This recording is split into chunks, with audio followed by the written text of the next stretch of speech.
और यहाँ वर्कर, मजदूर और किसान हर तरह की लड़ाई की आवाज़ को बुलंद करने की। मुझे पता नहीं क्यों कभी कभी सुनते सुनते बहुत लोगों को बड़ा कन्फ्यूजन हो जाता है। कन्फ्यूजन इसलिए हो जाता है कि जब हम यहाँ कसीदे कढ़े जाते हैं कि जेएनयू क्या है, लोग आते हैं जेएनयू ये है, जेएनयू ये है, जेएनयू ये है, ऐसा रहा है, ऐसा है। मुझे बहुत कुप्त होती है इस बात से, बहुत कुप्त होती है इस बात से जब कोई कहता है कि जेएनयू ये है। मैं पूछना चाहता हूँ जेएनयू क्या है, मैं पूछना चाहता हूँ कि जेएनयू क्या है। ये वही जेएनयू है जहाँ यहाँ एक भी ओबीसी प्रोफेसर नहीं है। यही प्रोग्रेसिव जेएनयू है, यही प्रोग्रेसिव जेएनयू है जहाँ एक भी प्रोफेसर नहीं है। ये वही जेएनयू है, ये वही जेएनयू है जहाँ से नजीब गायब हो जाता है और लोग सड़कों पर नहीं निकलते हैं। ये वही जेएनयू है जहाँ एक दौर था लोग पूरे मंडी हाउस से लेकर 10,000 लोग रोड पर उतर जाते हैं। ये उस जेएनयू का यही कैरेक्टर है। जो लोग जेएनयू के कैरेक्टर की वकालत करते हैं, मुझे उनसे सख्त नफरत है इस जेएनयू से। सुनो की बात बोल रहे हैं यहाँ पर, इसे जेएनयू के अंदर वाइवा के अंदर बैठ करके SC, ST, OBC, minority student के साथ 0 से 10 नंबर के अंदर सीमित कर दिया जाता है। और ये मैं नहीं बोलता हूं, ये अब्दुल नाफे कमेटी की रिपोर्ट बोलती है। ये कोई मैं अपने तरफ से नहीं बोल रहा हूं। ये वही जेएनयू का कैरेक्टर है, ये वही जेएनयू का कैरेक्टर है। जब अपने पे आ जाता है तो यहाँ के टीचर नोम चॉम्स्की जैसे बड़े बड़े स्कॉलरों और धुरंधराओं को जो लेटर लिख देते हैं, लेकिन जब नजीब गायब होता है तो उनका कोई लेटर नहीं निकलता। मैं पूछना चाहता हूँ, चुनीता का एक भी प्रोटेस्ट बता दीजिए, एक भी मार्च निकाल दीजिए जो जिस तरीके से फ्रीडम और आजादी चौक के लिए निकाला गया था वो नजीब के लिए निकाला गया। बताइए, यही जेएनयू का कैरेक्टर है, ये ड्यूअलिटी है जेएनयू की, ये ब्राह्मणवादियों की चाल है जिसको हमें समझना पड़ेगा। जेएनयू का कैरेक्टर कोई प्रोग्रेसिव कैरेक्टर नहीं है और नहीं बदला है। ये जनेऊधारियों का शरण स्थली है, कल भी थी, आज भी है, आने वाले दिनों में भी रहेगी, ये जारी रहेगा। जेएनयू का कैरेक्टर ये नहीं है। जेएनयू का कैरेक्टर अब बदलना शुरू हुआ। जेएनयू का कैरेक्टर 2010 से बदलना शुरू हुआ है, जब उन लोगों ने कहा कि अब आपको जार्गन पे, बड़े बड़े रेटोरिक पे हम फंसने वाले नहीं है, हमको कुछ हमारे हाथ में कंक्रीट चाहिए, हमें हॉस्टल में रिजर्वेशन चाहिए, हमें अपने हाथ में कुछ कंक्रीट चाहिए, वाइवा के नंबर कम होना चाहिए, ये पॉलिटिकल डिमांड है, हमें कंक्रीट में चाहिए। हमें बड़े बड़े जुमले, बड़े बड़े जार्गन, बड़े बड़े रेटोरिक इस कैंपस में नहीं चाहिए। यहां से कैंपस बदलना शुरू होता है।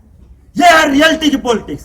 जो लोग कहते हैं कि प्रोग्रेसिव है, जो लोग कहते हैं कि हमने इतिहास में यह कर दिया है, 8 साल से 9 साल से इस कैंपस के अंदर हॉस्टल का सवाल जिंदा है। और आज देख लीजिए क्या स्थिति है। अभी सुप्रीम कोर्ट ने क्लियरेंस दिया है और ऐसे ही 8 साल से वाइवा से लेकर के आपका डिप्राइवेशन पॉइंट का सवाल भी साथ साथ चल रहा है। हर बार लोग चुनाव जीतते हैं, हर बार लोग वादे करते हैं, हर बार लोग 4-4 पेज का मैनिफेस्टो तैयार करते हैं और ये मैनिफेस्टो तैयार होने के बाद उसको आर्काइव में रख दिया जाता है, फिर दोबारा खोला नहीं जाता है। और फिर आएंगे कुप्पा मुंह बना करके बोलेंगे कि साथी हम लड़ेंगे। और जब लोग कहेंगे लड़ कहाँ रहे हो तो खुद ही पूछ लेंगे तुम कहाँ थे। ये है कैरेक्टर, इसको समझने की जरूरत है। आएंगे आपसे वादे करेंगे, साथी कंधे पे हाथ ठोकेंगे, आपके कमर पे हाथ रखेंगे, थोड़ी देर सहलाएंगे। इस बार बोल दीजिए ना, वोट दे दीजिए, इस बार पक्का आवाज उठाएंगे। ये जो पर्सनल लेवल से लेकर के पॉलिटिकल और थ्योरेटिकल लेवल पर बैंकरप्सी चल रही है, यही जेएनयू का कैरेक्टर है। जो पहले लोग नहीं बोलते थे अब बोलना शुरू किए हैं, इसलिए आपकी ऐसी कैसी हो रही है, इसीलिए मैं पूछना चाहता हूँ। परसों मैं यूनाइटेड ओबीसी फोरम की तरफ से हम लोगों ने एक डेलीगेशन गया और डेलीगेशन में हम लोगों ने एलोने सर से मिला, पुनिया सर से मिले। मैं धन्यवाद देना चाहता हूँ, उन्होंने हमारी आंखें खोली, उन्होंने हमें रियलिटी बताया। आज 12 दिन हो गया जेएनयू के मालूम उठाए कि इस रिपोर्ट में जो नाफे कमेटी की रिपोर्ट है उसकी असलियत क्या है। उसमें एक सेंटर का रिस्पांस आया है, मैंने उस सब सारे रिस्पांस पढ़े हैं। आप एक टीचरों का नाम देख लीजिए, कौन ब्राह्मणवादी है, कौन प्रोग्रेसिव है, कौन कास्टिस्ट है, सब पता चल जाएगा, लेकिन जेएनयू को खोल नहीं रहा। और मुझे दुर्भाग्य से वो रिपोर्ट नहीं मिली, क्योंकि सर ने बोला कि हम ये रिपोर्ट नहीं दे सकते। ये रिपोर्ट जेएनयू के पास है, तुम्हारा अधिकार है, तुम ले सकते हो। एक स्टूडेंट और एक ऑर्गेनाइजेशन का अधिकार है कि जेएनयू के पास जितने भी डॉक्यूमेंट्स है उसको स्टूडेंट को देना चाहिए, स्टूडेंट के बीच ओपन रखना चाहिए, लेकिन ये नहीं रखा गया। ये भारत सरकार से ज्यादा गोपनीय दस्तावेज समझते हैं ऐसे लोग, उनको समझ में नहीं आता, क्योंकि स्टूडेंट को पता चल जाए कि इनकी असल रियलिटी क्या है। और 23 तारीख की मीटिंग आज से नहीं 12 दिन से पहले से अनाउंस है, 12 दिन से पहले से अनाउंस है, कोई प्रेशर नहीं चला गया है, यूनियन नहीं बल्कि ये प्रशासन तय किया कि 23 तारीख को होगी, चाहे स्टूडेंट के कैंपस पर रहे चाहे जाए, मुझे उससे फर्क नहीं पड़ता है, मीटिंग होगी तो होगी, ये रियलिटी है। लेकिन ये रियलिटी स्टूडेंट को नहीं पता है, क्योंकि हमें लगातार जयचंदों से सावधान रहने की जरूरत है, हमें लगातार दलालों से सावधान रहने की जरूरत है, क्योंकि इतिहास दलाली का रहा है, जयचंदों का रहा है, ये जयचंद हमारे बीच भी मौजूद है। और जो लोग कह रहे हैं कि हम प्रोग्रेसिव हैं, हम लेफ्ट होने से प्रोग्रेसिव हो जाते हैं, ये बहुत बड़ा झूठ है। बहुत बड़ा झूठ इसलिए है कि मैं भी उसी लेफ्ट का पार्ट रहा हूं, मुझे चूल्हे की आग मालूम है क्या। मैं इसलिए नहीं बोला कि मैं यहाँ आलोचना कर रहा हूं। मैं आज भी मार्क्सिज्म में विश्वास करता हूं, आज भी क्लास पॉलिटिक्स में विश्वास करता हूं, आज भी इंडिया के अंदर कास्ट रियलिटी को मानता हूं, आज भी वर्कर, पीजेंट और जितने भी ओप्रेस्ड क्लास की जो संघर्ष है उसके साथ खड़ा रहा हूं और रहूंगा भी। ये हमारी पॉलिटिक्स है, क्लास और कास्ट की पॉलिटिक्स हम एक साथ लेकर के जिंदा रखना चाहते हैं और करेंगे, क्योंकि जब तक कास्ट नहीं खत्म होगी कोई क्लास यहाँ निर्माण नहीं हो सकता। एक बहुत थ्योरेटिकल समझदारी है। लेकिन मुझे जब डेलीगेशन में बात पता चला कि वाइवा के सवाल को लेकर के यहाँ का लेफ्ट और राइट प्रोफेसर एक जगह पे खड़ा हुआ है, मैं पूछना चाहता हूँ कैसा प्रोग्रेसिविज्म है। और यहाँ ऐसे नहीं, बड़े बड़े जो अपने आप के स्टॉलवर्ट हैं, जो ट्रिपल एच जैसे सेंटर में सीएसपी जैसे पुरोधा के लोग साफ साफ बोलते हैं कि मैं 15 नंबर कैसे छोड़ दूंगा, मैं 15 नंबर कैसे छोड़ दूंगा, वही तो हमारे हाथ में अधिकार। मैं नहीं कहता हूँ, एक प्रोफेसर और एक स्टूडेंट के बीच का ये कन्वर्सेशन है, मैं पब्लिक करता हूं। और मैं धन्यवाद देना चाहता हूं ऐसे प्रोफेसरों को जो साफ साफ गट्स रखते हैं बोलने के लिए कि पहली बार लेफ्ट और राइट दोनों थ्योरेटिकल जो अपने आप एक दूसरे के दुश्मन बताते हैं, सामाजिक न्याय सवाल पर उनका ब्राह्मणिज्म और जनेऊ एक साथ खड़ा हुआ। और ये मैं बोल कोई हमको चैलेंज कर दे, मैं चैलेंज करूंगा, मेरे पास पूरा एविडेंस है। और एविडेंस इसलिए है कि एविडेंस यूनियन को भी मालूम है कि आप देख लीजिए पूरे सेंटर के चेयरपर्सन से लेकर के डीन का रिस्पांस देख लीजिए, उसमें एक बकायदा उसकी लैंग्वेज आप देख लीजिए, आपको सब साफ पता चल जाए। मैं संस्कृत सेंटर का रिपोर्ट पढ़ रहा था, संस्कृत सेंटर वाले कहते हैं वो संघी हैं, उन्होंने कहा कि वाइवा का नंबर कम होना चाहिए। उन्होंने कहा कि वाइवा का नंबर कम होना चाहिए, और सीएसपी ने लिखा कि वाइवा का नंबर कम नहीं होना चाहिए। ये रिपोर्ट है, और कोई मुझे झुठला दे मैं उसे चैलेंज करूंगा। साथियों, ये है जेएनयू का कैरेक्टर, ये है जेएनयू की लड़ाई, ये है जेएनयू का सो कॉल्ड प्रोग्रेसिवनेस। और इस अब हम समझे, पिछली बार यूनाइटेड ओबीसी फोरम ने बात कही कि यूपीटी के गाइडलाइन साफ साफ कहती है कि जितने भी ओपन पोस्ट है वहां ओबीसी का रिजर्वेशन उसी तरह से लागू होना चाहिए जिस तरीके से एससी एसटी का रिजर्वेशन लागू होता है। लेकिन इसी 45 साल इसी जेएनयू में एक भी ओबीसी प्रोफेसर नहीं है, और एसोसिएट प्रोफेसर लेवल पे आज तक रिजर्वेशन लागू नहीं हो पाया, और मैं आपको कहना चाहता हूं, मैं इस बात से डूटा के प्रेसिडेंट नंदिया नारायण को धन्यवाद देना चाहता हूं कि उसने ओपन पोजीशन लिया कि जेएनयू के अंदर एसोसिएट प्रोफेसर लेवल पर रिजर्वेशन लागू होना चाहिए। लेकिन जेनूटा से आप यूनाइटेड ओबीसी फोरम का पर्चा देख लीजिए, लगातार हम लोगों ने नजीब से लेकर के ओबीसी फैकल्टी लेवल पर मांगा है कि जेनूटा अपनी पोजीशन तय करे, अपना क्लियर करे। आज तक जेनूटा के भी स्टेटमेंट बता दीजिए जो ओबीसी प्रोफेसर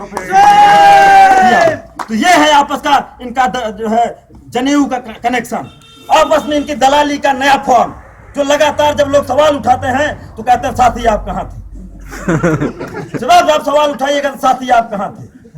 और यही मैं कहता हूं, उस दिन हम थे नहीं, 12 तारीख में हम लोग ट्रेन में थे, ग्रिल लगाई जा रही थी, एक नया जेल खाना बनाया जा रहा था, और तुरंत फेसबुक अपडेट हो गया, तुरंत फोटो लगा के लोग लगा दिए कि देखिए ये कैसे जेल खाना बनाया जा रहा, फांसीवाद का नया अटैक देखिए, उसके सिम्टम्स आपके सामने साफ दिखाई दे रहे हैं। मैं कह रहा हूं जेल खाना नहीं बनता अगर आप लोग वहां खड़े हो जाते उसी समय, लेकिन बन गया।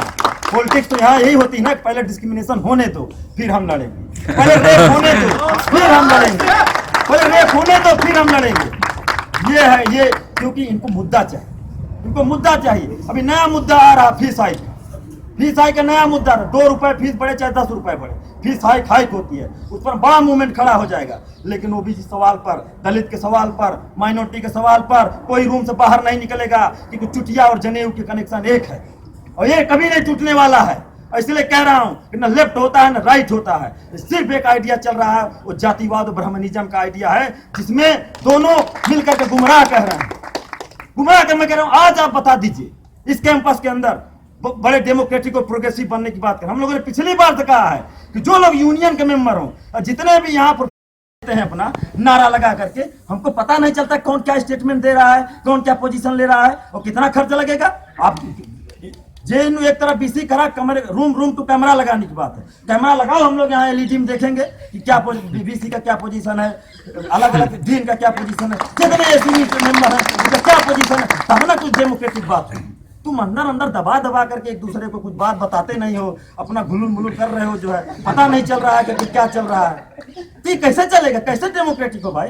डेमोक्रेटिक होने का मतलब होता है कि हर एक चीज साफ साफ हो, ट्रांसपेरेंट होना होता है, लेकिन ये नहीं है। इसीलिए हमने डिमांड रखा कि एसी और ईसी मीटिंग को पब्लिक डोमेन में लाया जाए। और ये जेएनयू का जो प्रोग्रेसिवनेस है, जो सो कॉल्ड है कि आपको डीयू का आप गूगल करिए और वहाँ एसी मीटिंग डालिए पे, आपको गूगल पे मिलेगा आपको जेएनयू का एसी मीटिंग का रिपोर्ट, लेकिन जेएनयू का डीयू का लेकिन जेएनयू का नहीं मिलेगा। हैदराबाद के एसी मीटिंग का रिपोर्ट आपको मिल जाएगी, छोटे छोटे स्टेट यूनिवर्सिटी के एसी मीटिंग का रिपोर्ट आपको मिल जाएगी, छोटे छोटे डिसीजन क्या हुआ, किसमें क्या डिसीजन लिया गया, कितना प्रो स्टूडेंट है, कर्मचारियों से वर्करों से लेकर के मजदूरों तक का क्या डिसीजन एसी और ईसी मीटिंग में होता है, इस सब का आपको साफ साफ रिपोर्ट दिखाई देगी। और इस कैंपस का, किसी भी कैंपस का कोई स्टूडेंट उसको आसानी से पढ़ सकता है, लेकिन यहाँ आपको यूनियन ही दबाए रखा है रिपोर्ट। ये कितनी शर्मनाक बात है।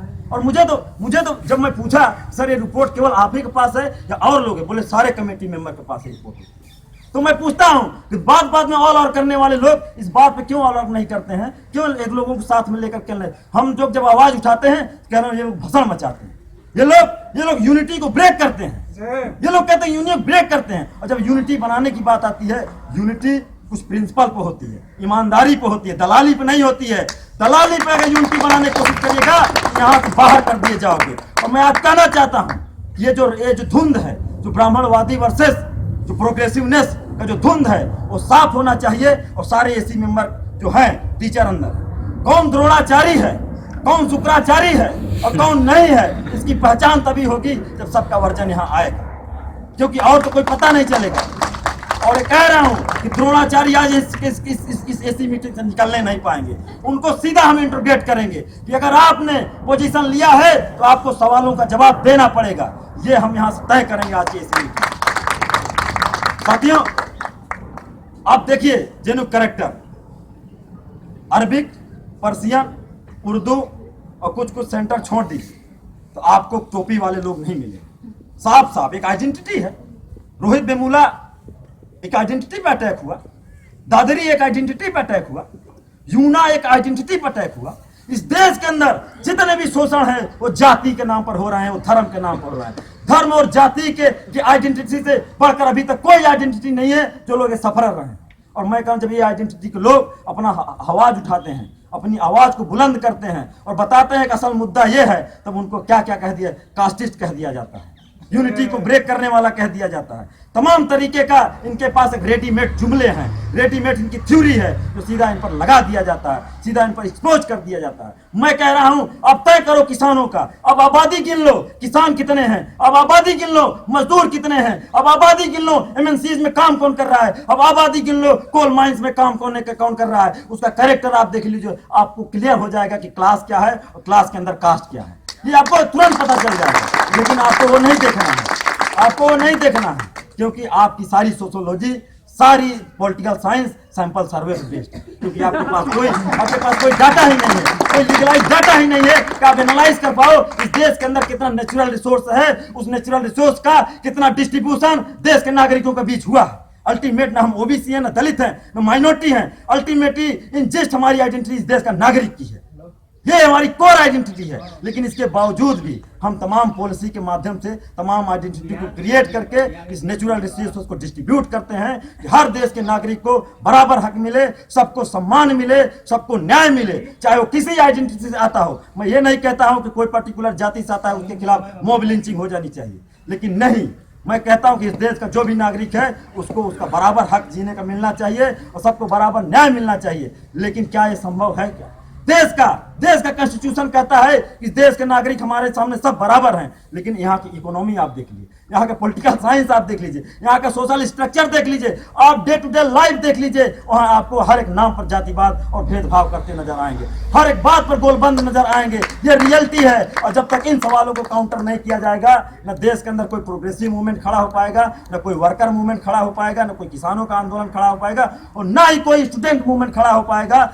जिस तरीके से तमाम रोहित मारे जाएंगे, तमाम जीसा और डेल्टा का रेप किया जाएगा, लेकिन उन पर आंदोलन नहीं खड़ा होगा, क्योंकि आइडेंटिटी के नाम पर खड़े ही नहीं करना चाहते हैं। क्योंकि अब इस नाम पर आंदोलन खड़ा होगा तो यहाँ तमाम जो प्रोग्रेसिव हैं उनकी कलाई खुल जाएगी, उनको पता चल जाएगा मैं 15 नंबर कैसे छोड़ दूंगा। ये बोलने के लिए विवश होना पड़ेगा। तो ये बात है कि आप जो हैं वो सीधा सीधा बोलिए, गुमराह मत करिए। और कुछ लोग हैं जो हमारी बात से हो सकता है इरिटेट हो सकते हैं, और हो, क्योंकि उनका नेचर है इरिटेट होना, उनका नेचर है दलाली करना, उनका नेचर है एक दूसरे का तेल लगाना, उनका नेचर है छुप्पी की तरह सहना। और मेरा नेचर नहीं, हम सहेंगे। जो लोग नहीं सहेगा वही बोला है। जो लोग जुर्म सहा है, जो लोग दादरी में सहा है, जो लोग ऊना में सहा है, वही अपने दर्द को बयां कर रहा है, वही बोलेगा, वही मारा भी जाएगा। जो लोग उस पर थीसिस लिखेंगे, जो लोग उस पर आर्टिकल लिखेंगे, वो मारे नहीं जाएंगे, वो साफ कमरे के अंदर बंद रह करके उसका वर्णन करेंगे। तो वर्णन करने वाले लोग वर्णन करते रहें, लेकिन हम फेस करेंगे,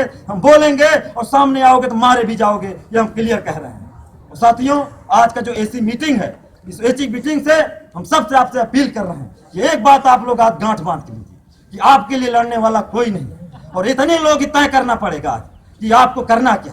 मैं तो कह रहा हूं क्रिस्टिगेट हो जाऊं, बाहर कर दिए जाऊं, लेकिन हम न लड़ेंगे और नहीं निकलने देंगे। आप जिनका जो लोग डोर तोड़ने का, लॉक करने का नारा देते हैं, जब तोड़ने की आती है तो पीट के भाग जाते हैं कि जाओ जिसको तोड़ना तोड़ लो, हम नहीं तोड़ेंगे। मैं कह रहा हूं ऐसे गद्दारों और जयचंदों से सावधान होकर के आपको अगर लड़ना है तो खुद ही तोड़िए, क्योंकि ये तो चाहते हैं कि आप जाओ आगे मारे जाओ। ये इनकी चाल है, हम लोग समझते हैं। इसलिए मैं कह रहा हूं अगर गट्स नहीं है तो रेटोरिक मत यहाँ बगा, अगर गट्स नहीं है तो नारा मत दो, गट्स नहीं है कुछ करने का तो मत बोला करो। हम लोग सही रहेंगे, लेकिन कंफ्यूज मत करो यहाँ के लोग। बहुत क्लियर अंडरस्टैंडिंग है हमारी, और हम चाहते हैं कि आज जितने भी सवाल इसी मीटिंग में डिस्कशन हो रहे हैं, उसमें एक नहीं, मैं कह रहा हूँ 3 रिपोर्ट। अब्दुल नाफे कमेटी की रिपोर्ट तो सबसे लास्ट की है। इसके पहले प्रोफेसर थोराट ने भी ये बात बोल चुका है कि भैया यहाँ बैठ करके प्रोग्रेसिव लोग बहुत तरह का प्रोग्रेसिव काम कर रहे हैं, इनको ठीक करो। इसके पहले राजीव भट्ट कमेटी बनी थी। राजीव भट्ट कमेटी ने 2007 से 11 तक का डाटा एनालाइसिस किया, और तीनों डाटा में आप देख लीजिए साफ डिस्पैरिटी है। और ये लोग डिस्पैरिटी नाम दे रहे हैं। मैं कह साफ जातिवाद है, साफ जातिवाद है, वो साफ कह रहे हैं, और वो जातिवाद को डिस्पैरिटी नाम दे रहे हैं। जातिवाद को डिस्पैरिटी बता रहे हैं, नया तरह का शब्द गढ़ रहे हैं। तो हमें समझना पड़ेगा कि लड़ाई असल क्या है। ये जो धुंध है, इसको साफ करना पड़ेगा, और सीधे सवालों को फेस करना पड़ेगा। भागने से काम नहीं चलेगा, नहीं तो फिर आइएगा अभी जुलाई अगस्त में, और तब तक बहुत तरह के जो फोर्स खड़े हो चुके होंगे सीधा बोलने के लिए, समझे। तो ये गुमराह मत करिए। अगर आपको अपनी पॉलिटिक्स यहाँ खड़ी करना है, हमें किसी संगठन से, हम लोग तो संगठन बनने और संगठन न बनने के विरोध में है ही नहीं। हम तो चाहते हैं कि जितने तरह के लोग यहाँ खड़े हों, अपनी आवाज़ सट करें, महिलाएं अपनी आवाज़ सट करें, माइनॉरिटी के लोग अपनी आवाज़ सट करें, कोई भी लोग जो भी शोषित है, जो भी पीड़ित है, जो भी संघर्ष कर रहा है, वो अपनी आवाज़ खड़ा करे, हम उसके साथ खड़े होंगे। लेकिन किसी भी उभरती हुई आवाज को यह बात बोल देना कि ये लोग यूनिटी को ब्रेक कर रहे हैं, ये लोग ऐसा कर रहे हैं, ये तो र्यूमर फैला रहे हैं, मैं कह रहा हूँ ये बर्दाश्त नहीं किया जाएगा। तो आने वाले समय में आपको भी उसी तरह साफ किया जाएगा। ये बात हम नहीं बल्कि तमाम हर एक स्टूडेंट बोल रहा है। और जो लोग इस बीच उस वर्ग के लोग, जैसे एक समय था कांग्रेस में जगजीवन राम रहे हैं, एक समय में अलग अलग रामविलास पासवान भी रहे हैं, एक समय में अठावले भी हैं। ऐसे हर तरह के लीडर आएंगे, और इस वर्ग के लीडरों के दलालों को चैलेंज करने की जरूरत है, उनको उनके भीतर झांकने की जरूरत है। अगर तुमसे नहीं हो रहा है संगठन के अंदर तो छोड़ दो, मत बोलो। तुमसे नहीं लड़ पा रहे तो छोड़ दो, मत बोलो, या शांत हो जाओ, लेकिन हमारे पास मत आओ। हमारे पास उन पुरोधाओं को भेजो जिससे हम सीधे आंख में आंख डाल करके बात कर सकें। उनसे मुझे सवाल करना है। तुम तो अपने लोग हो, चाहे इस संगठन में हो चाहे उस संगठन में, मुझे कोई फर्क नहीं पड़ता है किस संगठन में हो। लेकिन अगर अपने हो तो अपने नजर आओ, गिरावली मत करो। और ये बात साफ साफ की लड़ाई है। और इस बार एकेडमिक काउंसिल में वाइवा का नंबर कम नहीं होगा, जनवरी इन प्रोस्पेक्टस में छप जाएगा। और छप जाएगा तो तमाम सुदूर देश से, गांव से आने वाला स्टूडेंट जो रिटर्न में अच्छा नंबर करके आता है, वाइवा में उनको बाहर कर दिया जाता है। ऐसे रूरल टैलेंट को, ऐसे तमाम बहुजनों के टैलेंट को फिर से मार दिया जाएगा, फिर से उसकी हत्या कर दी जाएगी अगर आज पास नहीं हुआ। और ये स्पेशल मीटिंग, कोई स्पेशल मीटिंग के तरीके